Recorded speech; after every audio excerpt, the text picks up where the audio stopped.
And hello, everyone. I'm Carlos Silva from the Lubbock Avalanche-Journal, sports reporter at the newspaper here in Lubbock, Texas, bringing you a Big 12 spring football roundtable.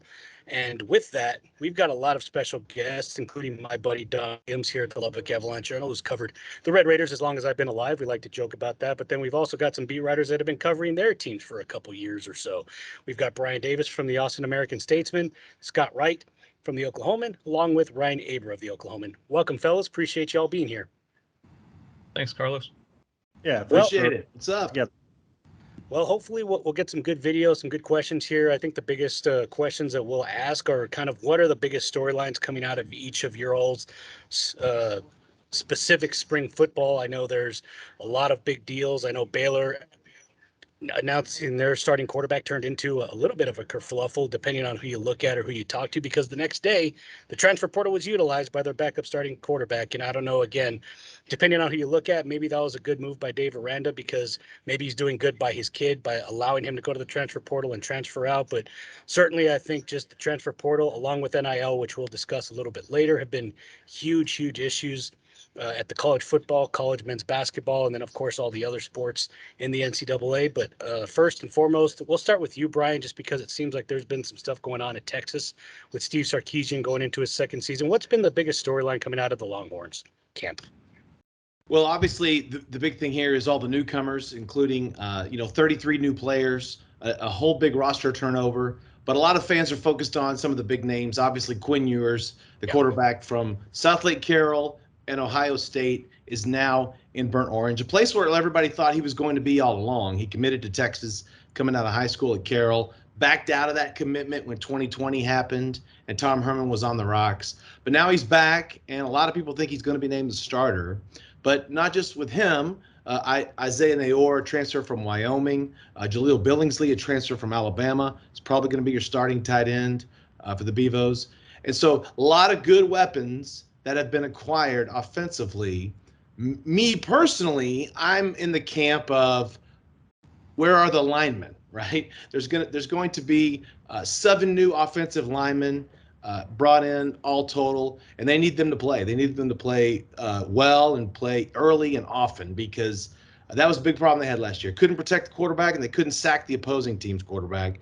And if you can't do that, it's going to be a long, long fall for those of us in Burnt Orange.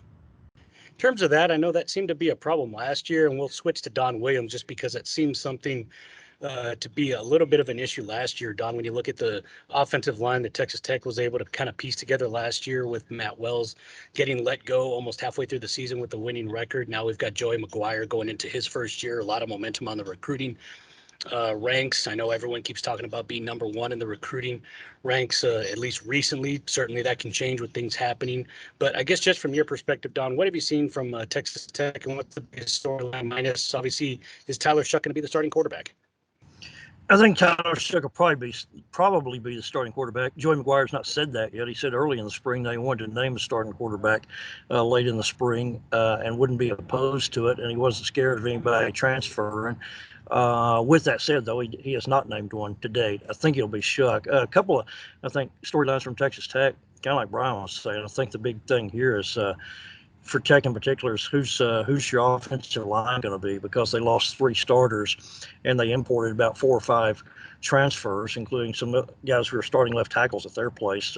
Cole Spencer started 44 games at Western Kentucky. Cade Briggs started for the last 2 years at New Mexico.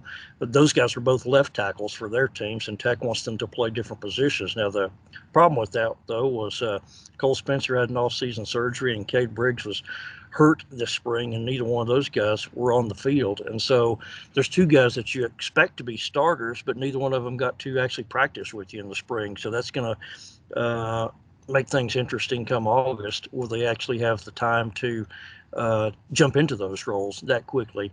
So the offensive line is still a work in progress for Tech. And one of the guys that they got via the transfer portal also that got a lot of time this spring was Monroe Mills, who transferred to Tech from Oklahoma State and didn't play much at OSU the last couple of years. He's a young guy, but, you looked out there the last 2 weeks of spring practice, and he was taking all the reps with the first team for Tech at right tackle.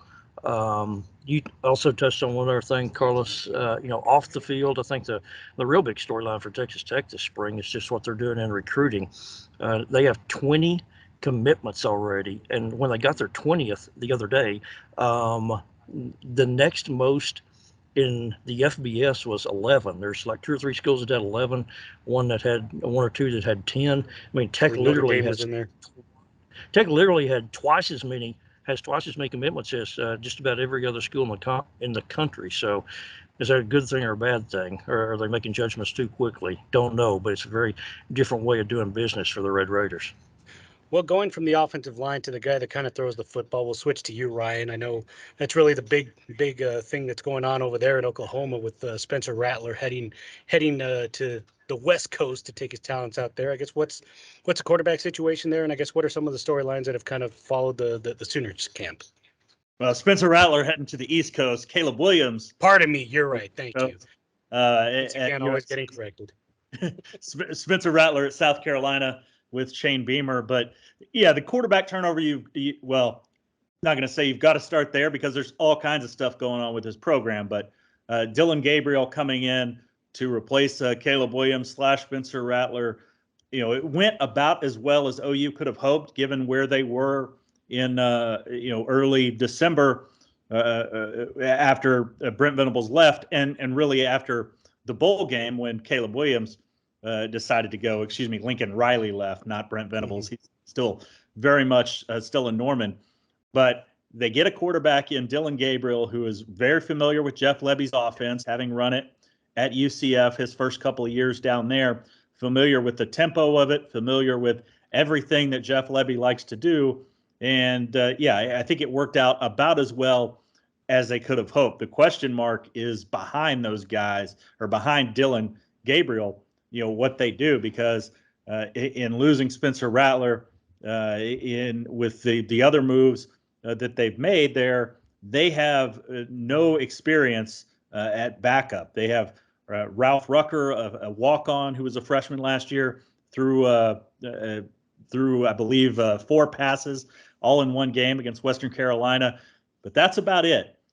Nick Evers, they feel good about for the future, but isn't a guy who's ready to step in right now. So they've got to hold their breath and hope that Dylan Gabriel stays healthy.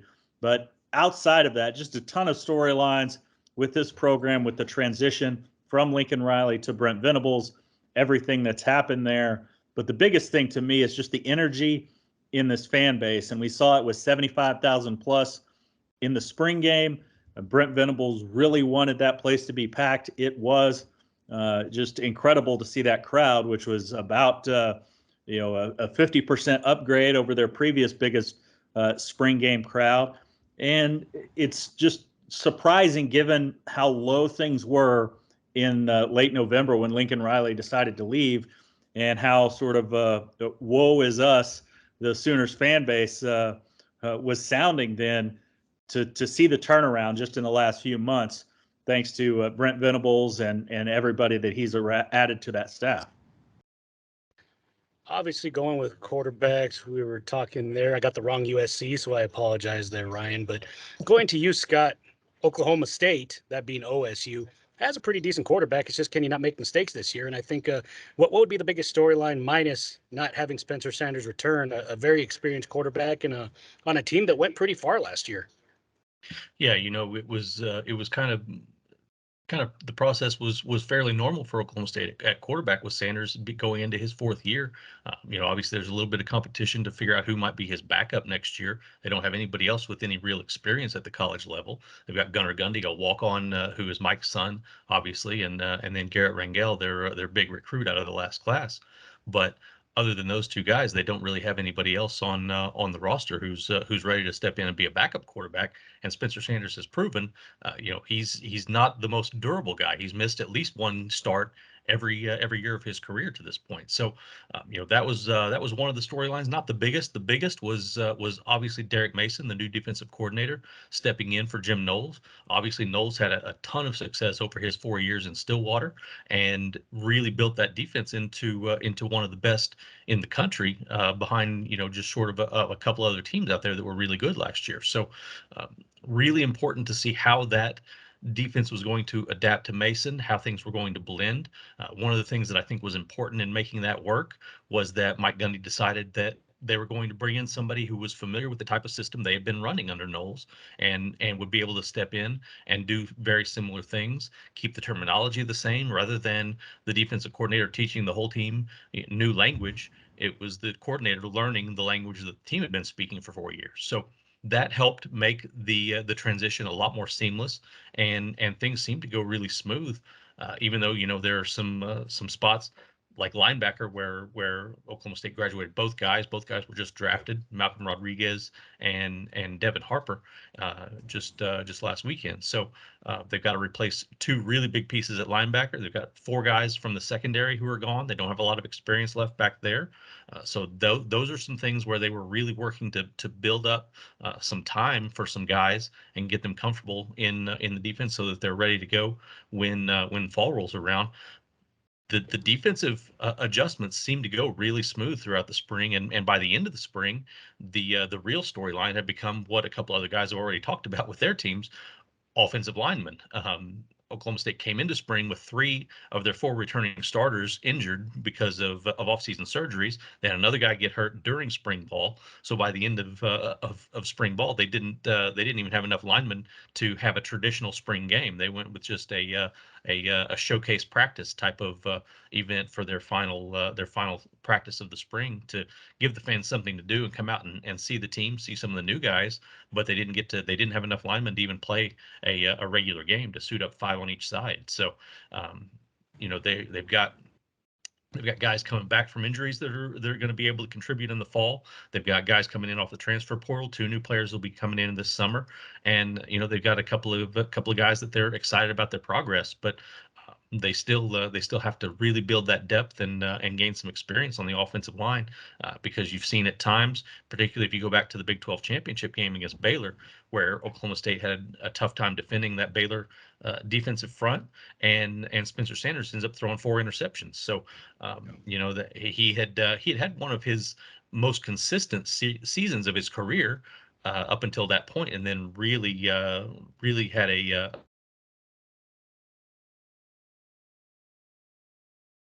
but they need to protect Spencer Sanders well for him to be able to do all the things that he's capable of doing, both as a thrower and as a runner. So that offensive line, as you go into summer and then into fall camp, is going to be really one of the biggest storylines to focus on. Well, certainly, I appreciate you all sharing the 5 minutes to kind of give a quick synopsis, because I know there are certainly a lot of things that happened during each of your respective spring balls. But let's kind of switch gears here. And again, this is a Big 12 roundtable. We got Brian Davis from the Austin American Statesman, Don Whalen from the Lubbock Avalanche-Journal, Ryan Aber from the Oklahoman, along with Scott Wright of the Oklahoman, as we talk about OU, UT, Texas Tech, and Oklahoma State going into next spring. Let's switch the topic to something that I think is at least on the minds of everyone. I know you guys have talked about it. It's a huge thing for Texas Tech, the transfer portal. Tyler Shuck, the potential starting quarterback for the Red Raiders, came through the transfer portal. I'm going to ask each of you, I guess, a little bit as to how you feel this has changed the game in terms of football, or just for your respective team. And then we'll, again, end this hopefully within about 30 minutes or so with a question about NIL, and maybe a little bit about OU and UT potentially leaving the Big 12 as well. But we'll start with you, Scott, because I know you kind of already mentioned it with some of the transfer portal additions that OSU has had. How have you felt that's been able to aid or maybe hinder Mike Gundy, who's a guy that most of his teams that have been very good have been guys that have developed over the last couple of years, and not just guys that you kind of pick up and you have for a couple of years? Right. It's a really interesting dynamic with Mike Gundy in the transfer portal, because he's not a real big fan of it. He likes to see guys stay and grind it out and work and earn their playing time. But at the same time, he seems to be changing his view just a little bit, because last early December, right after the Big 12 championship game, they had a couple of guys that went in the portal, and guys that were backups, not necessarily starters at that point. The one was a starter in Tanner McAllister, a defensive back, and he let those guys stay with the team through bowl prep and go be a part of the bowl game. And that was something that Gundy really hadn't done in previous years. So you're seeing his attitude toward the portal sort of evolve and change as things are getting more significant. It turned out to be a really rough year for Oklahoma State on the transfer portal. They had 13 guys go out between the bowl game and the start of spring ball. They've had a couple more go out after spring ball. So and they've only got 2 guys coming in via the transfer portal as of right now. They're still shopping for maybe a running back, maybe a defensive tackle that could help add some depth. But it's been really interesting to see the dynamic of how they view the transfer portal. And Mike Gundy, back when the portal didn't even exist, but the grad transfer element had entered into the game, he was one of the guys at the forefront of bringing guys in and having players come in and be successful pieces, particularly on the defensive side of the ball, but really at a lot of different spots, offensive line and things like that. So he sees both sides of it and understands how to use it to his advantage at this point. It's just been a little bit of a frustrating time here lately for him as he's become more accepting of the portal, and at the same time he's seeing a lot more of his guys go out than come in. Ryan, I know Brent Venables hasn't had much time to kind of do stuff, so certainly the transfer portal is something that a coach can use to try and at least fill some gaps, kind of the way the JUCO route was a couple years ago, but now you've got a guy that maybe can get a Power 5 experience, things like that. How have you seen Brent Venables use the transfer portal, or even, as you guys have mentioned, you've gotten a little bit more time to talk to him during the offseason, so maybe you've kind of gotten a little bit more perspective on that? Yeah, I think the biggest thing is, anytime there's a coaching change, you're going to have guys go out. And that was before the portal, but certainly now that the portal is in play, it's become even more prevalent. But what it's allowed coaches to do is restock much quicker. And they've been able to add a guy like Dylan Gabriel, who can come in and play immediately and have a couple of years of eligibility to do it. They've been able to add guys like Jeffrey Johnson and Jonah Laulu on the defensive line, an area where they lost a lot of guys to the NFL draft. So they've been able to, and in the secondary, they've been able to add just a ton of guys. When you look at Trey Morrison from North Carolina, Kanai Walker from Louisville, CJ Colden, who isn't here yet, but will be in the summer, from Wyoming, a couple other guys. They've been able to really restock with guys who are ready to play at this level versus just having to beef up your high school numbers and put together the thing with duct tape. So I think it's certainly made the transition easier to this point.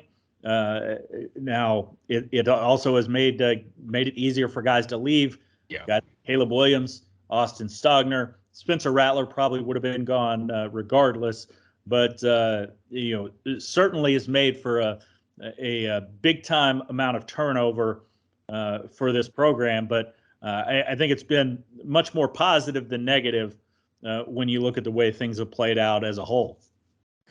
Initially, when this came out, one of the big storylines, at least from Twitter, that kind of popped up, and this question kind of is prompted to dawn, is the fact that there weren't a lot of guys that went to the transfer portal initially for the Texas Tech football team. Now that's changed a little bit.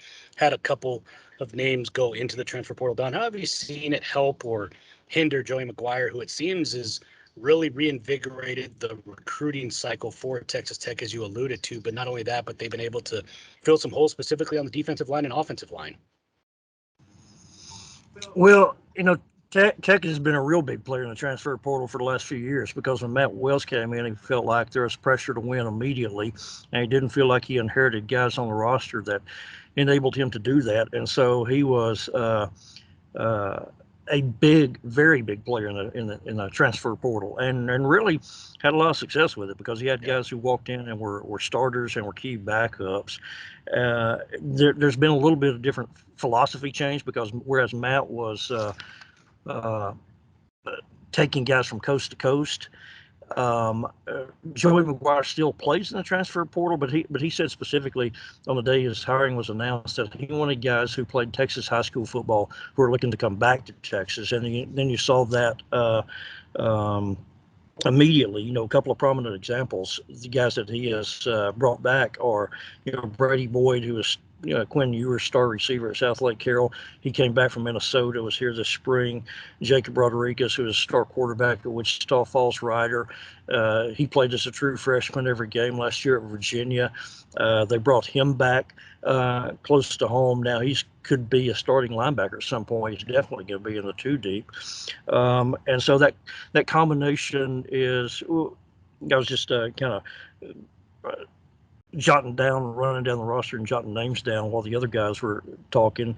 And, I think there's 3, 4, 5, 6, 7, 8, 9, 10, 11, about 15 guys on this team that a lot of them going to be starters or top backups who are guys that Tech has gotten out of the transfer portal. The difference, like I say, is Matt Wells took them from all over, like Zach McPherson from Penn State, for example, and Colin Schooler from Arizona, versus Joey is much more focused on bringing guys here that played Texas high school football and want to come back to Texas. Certainly that was the focus for Texas Tech, Brian. I think the focus for Texas was trying to find a guy that can throw the ball to all the talented wide receivers and maybe even hand off to some very talented running backs they have there. Quinn Ewers being the number one, but who are some other guys or just some other things that have helped Texas either shore up some of the weaknesses that Steve Sarkisian saw in his first year, and how have you seen that help or hinder him going into his second year now? Well, the biggest thing about the guys that Texas landed out of the portal last year, I don't think they were very good, quite frankly. Ovia Gofu was supposed to be the big defensive end from Notre Dame. He really didn't have a material impact on the defense last year. And several other players that turned out to just be guys, just guys. And so that's why there's a lot of not skepticism, but a lot of watching and waiting here now on all of this year's portal crop. I mean, obviously Quinn Ewers has all the big headlines. But the problem is, in my opinion, you are not going to build a championship roster out of the transfer portal. I don't think you are. To me, the portal is a very specific. You need to go find very specific things that you can plug and play in. But if you feel like that you're going to make your bones off of pulling guys out of the portal, I don't think you're going to be around to coach very long, at your school. So you still have to do it through high school recruiting. Finding your guys and coaching them up, so to speak. Look at Texas this year in terms of specific needs. Ryan Watts was a guy who they got out of Ohio State, a cornerback. He's going to be a starting cornerback for Texas, buried on the depth chart at Ohio State, but here he's going to start. Is he a guy who's a diamond in the rough who just needs a chance? I don't know. We'll see. Or was he buried on the depth chart for a reason in Columbus? We'll find out soon enough. Jaleel Billingsley, same way. What happened at Alabama to make him want to leave the GOAT and Nick Saban? I don't know. So to me, that's why fans get all worked up. Well, we got this guy. I've seen this movie before. Okay, so let's just kind of see how it goes a little bit. Texas, as all you guys know, Texas is is undefeated always in February, and then they're 5-7 when the season rolls around. So there's a little more realism here nowadays about where they're at, and this coaching staff who they do have. People do like the coaches, but after going 5-7 and losing to Kansas and losing 6 straight in a row, man, they got to get it going quick. Well, the one way to get it going quick, and we'll switch off to NIL, is really name, image, and likeness. I know certainly it was a big topic, and everyone obviously very happy that now players are able to kind of get what they feel they are worth when they do play for a team. But the thing is now it's essentially become free agency, for lack of a better term, now in the country. And I know one of the big ones, Quinn Ewers, going to you right now, Brian. That was a big get for Texas Tech, and Texas. Not Texas Tech. Big get for them in terms of getting a quarterback that they feel could essentially make all the throws. A lot of people have compared him to Patrick Mahomes just because of the arm that he has. I've obviously seen NIL be a real big help for Texas, especially when you look at the fact that they have a foundation where now offensive linemen that are coming in make about $50,000 each year now. Yeah, I mean that's what they're promising. I mean, Quinn Ewers, the rumor is that he got a $1 million package to come here. No one's been able to prove that, and no one's been able to confirm that. But that's what's on the rumor mill. But NIL also cuts both ways. Texas was basically banking on getting O'Shawn Mathis, the grad transfer who was in the portal from TCU, and then he ends up surprisingly just going to Nebraska. And Nebraska has made no secret about they are trying to pay as many players as they can. Right? Casey Thompson admitted this. On a video with Nebraska up there. And so, a seven-figure deal to get a rumored seven-figure deal to get a defensive end who had only 2 sacks in 12 games last year. Personally, I don't know if that's a good bet or not, but I just think that NIL, as we see this thing go on, people are going to have to get smart about what they're paying, who they're paying for, because I'm telling you, man, I think there's going to be a lot of boosters who are not going to like their return on investment this fall. I'm talking nationwide. And frankly, I don't think I'm kind of putting words in each of your all's mouths, but I think that's going to be where we're going to see this kind of go back to the mean, if you will, of is it worth the return that we are getting for some of these players that are either, getting these NIL deals. I know the big one was Miami and kind of their booster saying, okay, well, here's what we paid for Nigel Pack. And then all of a sudden a player that returned didn't feel like his package was, as much as Nigel Pack wanted to do that. That's kind of interesting, more so from a men's basketball perspective. But when you go to football, going to you, Ryan, I guess, how have you seen that help or hinder OU, a team where, again, I think where there's a lot of boosters, there's a lot of help with the NIL, or have you kind of seen something else kind of change the dynamic over there with the Sooners? Yeah, OU's really been slow to get on board with any of the really major NIL deals. Heck, when you look at last year with the NIL deal, the biggest one that comes to mind initially was Caleb Williams, and that was before he'd even started a game with Schwab Meats locally. But they've added. There's a collective with Barry Switzer being a part of it. I know this is shocking that Barry Switzer would be part of something that would be paying college athletes, but hold on to your seats. That's what's happening. But it's a different way of doing it. They're basically people donate to the collective, and these players do appearances, do charity work for nonprofits, and they're paid from that pool. So it'll be interesting to see how that plays out. But to this point, OU's been a little bit slow in getting involved in it. They haven't had the deals like Texas with the offensive line, like BYU, like the Miami, everything that's gone on there. Yeah. So it's been sort of surprising. But when you think about OU's compliance department with Joe Castiglione and the conservative way that he manages things, not completely out of character there, but you would anticipate that being a much, much bigger issue here as things move forward, especially as OU gets closer and closer to making that jump to the SEC. Interesting dynamic there as we switch to Texas Tech, Don, where I know the term collective is being used a lot when you kind of look at some of the NIL deals or just anything that you kind of look at what Texas Tech is doing from a facility standpoint. I guess how have you seen NIL either help or hinder Texas Tech from a recruiting or any other type of standpoint? I think Tech has been a pretty good player in NIL, and I go back to Tech started this campaign for Fearless Champions back in 2014, and did all this donor fundraising for facilities, and they had 25 projects, and actually the projects grew to like 28 projects, and they donor funded like 23 of them already. And in this last 7 or 8 years, they've raised nearly $400 million that came from donor funds. So my position has always been, if your donors have built a $48 million sports performance center and a $32 million basketball center, and have committed now to a $25 or so million football center, and I can go on and on, 11 million for this. If your donors have funded that much stuff, then they have enough to fund, then they can pay $50,000 to this football player and $100,000 to that football player. So they haven't been as brazen about it. They've been, Tech has the collective, the Matador Club that they publicized, and have solicited all fans to chip in what they can.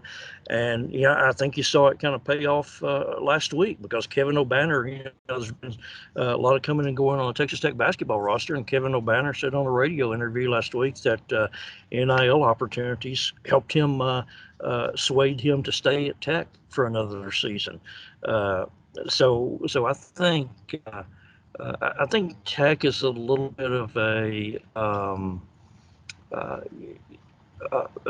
People don't look at Texas Tech and think a bunch of big money guys there who are throwing their weight around and spending a whole bunch of money. But I think quietly they have a lot of donors who are willing to pony up, and I think we've seen some of that. And I know all the way back to last summer, but even before the season started, I think we reported that 35 guys on the football team had something. Now that wasn't a bunch of six-figure deals, but there's literally a third of the guys on the team within a month or 6 weeks or so had something going NIL wise. So I think Tech can be a significant player in this, and especially so when Texas and Oklahoma are gone to the SEC.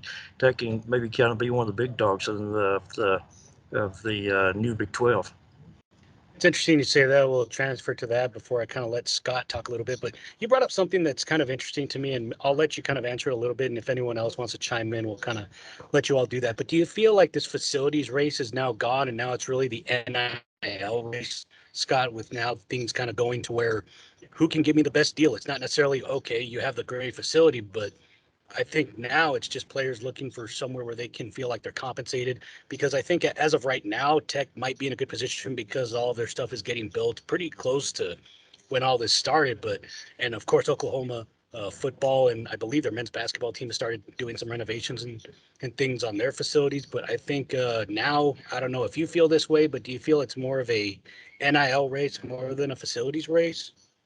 It certainly feels like it's going in that direction, and Oklahoma State is a little bit in a similar position to Texas Tech, where they started getting a real commitment from donors back in the early 2000s when Boone Pickens stepped to the front and started dropping some real cash in Stillwater for them to build facilities. And now they've worked and built this entire athletic village. They just have they're in the second season of an amazing baseball stadium, their O'Brate Stadium that they're playing in. They're doing they're doing $40 million worth of upgrades to Boone Pickens Stadium this off season.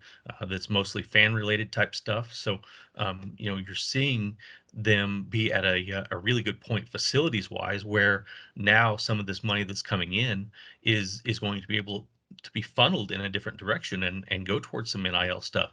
Oklahoma State has been kind of slow in moving in that direction so far. They've kind of been organizing some infrastructure. They've got the business school involved in developing some things that are going to help them manage the NIL opportunities for their guys. They've associated themselves with some different groups that are brand management type of organizations, and so they're preparing themselves for it. But it's Oklahoma State's a place where you don't have a long line of donors with really deep pockets just standing ready to shell out some cash, and that's where they kind of find themselves, is needing to keep the people who are giving inspired and help them draw more people into the fray in terms of donating and helping them stay at the front of the line where they want to be,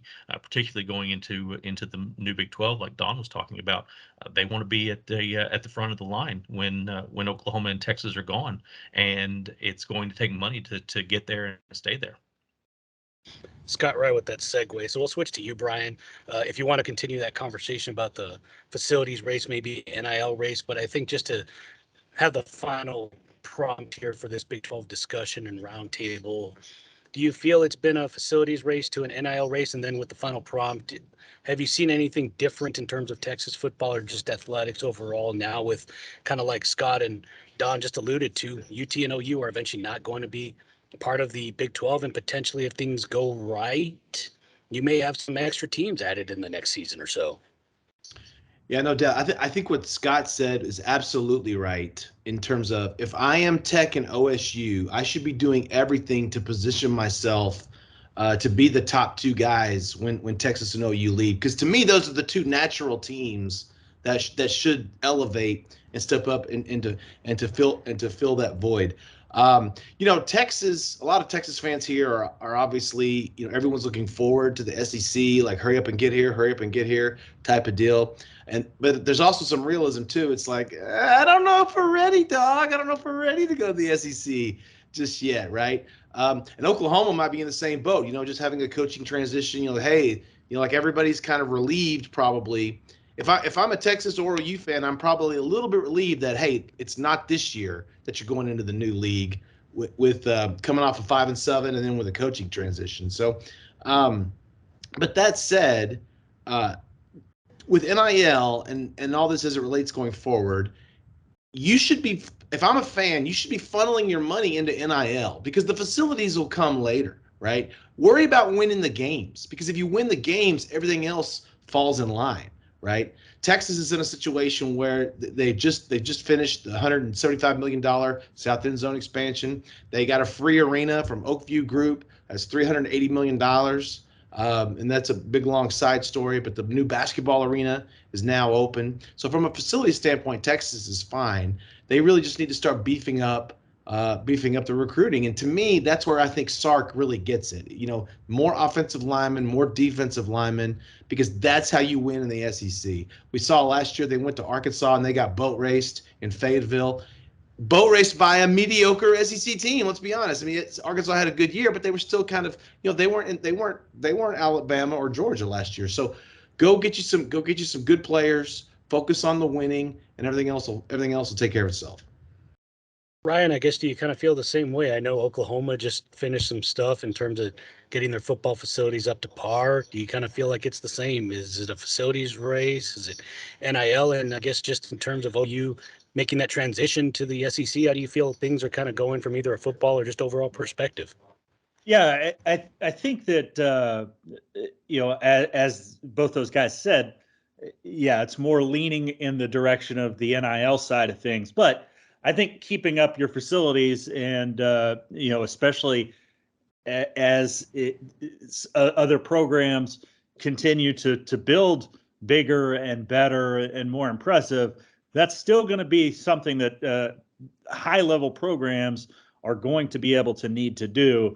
But a lot of those resources are going to shift over to the NIL side. Now, when you talk about OU and the move to the SEC, I think the biggest thing you've seen as Brent Venables has come on board is the sort of SEC-ization of the staff and adding so many more personnel, off the field guys, analysts, Matt Wells being one of them. But this large list of off the field guys that really OU has never had before. They're adding those more and more, adding a lot of graphic designers to do some of the recruiting promotional things that OU has become really well known for over the last few years. And, bringing everything sort of up to par with the SEC versus, looking at the Big 12 and trying to stay at or near the top in those categories. So it's certainly been a big transition from Lincoln Riley to Brent Venables. I think part of it is timing, when everything happened, but part of it also is the fact that Lincoln Riley sort of said, oh, this is going to be in the future. This is going to be in the future. We're not going to talk about this. Brent Venables has really embraced it and talks about it pretty consistently about that move. Now, as Brian said, with the offensive and defensive linemen, now OU's had a pretty good track record on the offensive line, but their defensive line certainly has needed a big upgrade. And you're starting to see that some in recruiting. I think as that time moves closer, I think 2024 is probably the most realistic timetable to put that move on. But, as that gets closer, I think the recruiting momentum will pick up a little bit in those areas. But certainly you've seen some differing recruiting philosophies with Brent Venables, Miguel Chavis, Todd Bates, Ted Roof on the defensive side, especially than you saw last year with Lincoln Riley and Alex Grinch. Once again, appreciate you all doing this. This was a Gannett edition of the Big 12 Roundtable, where we have beat writers from the Big 12 teams in Texas and Oklahoma. We've got Scott Wright from the Oklahoman, along with Ryan Aber from the Oklahoman. Scott covers Oklahoma State. You can follow all of his stuff, and Ryan Aber, who covers Oklahoma, at www.oklahoman.com.